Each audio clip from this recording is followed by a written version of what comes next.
So yesterday I asked if you've ever shot that shot. And I think a tempting answer is yes, of course. That's why I've practiced it. That's why I've worked on it.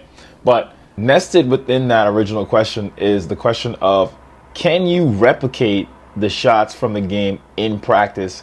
And are the shots in the game ever going to be the same? Thinking about that first question, if we look at the constraints from the game, we have pressure, the anxiety, the time, the movements before, your teammates, the score, all those different things. Those things are very hard to replicate in practice, and I highly doubt if you can accurately represent those things within a practice. Now, that second part of when you shoot, when you do something in practice, is it ever going to be exactly the same?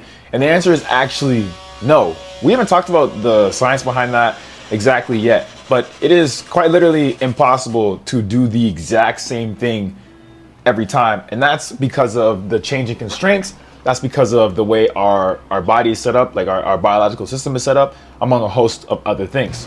All right, so if we can understand that, number one, it's very hard to replicate the game in practice, replicate those constraints. And two, it's almost impossible to do the same thing every single time.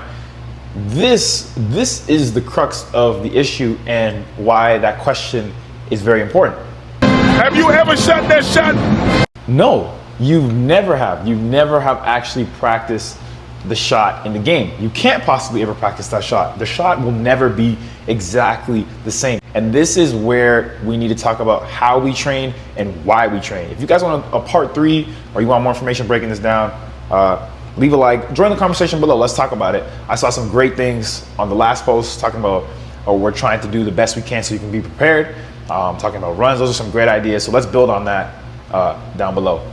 Let's talk.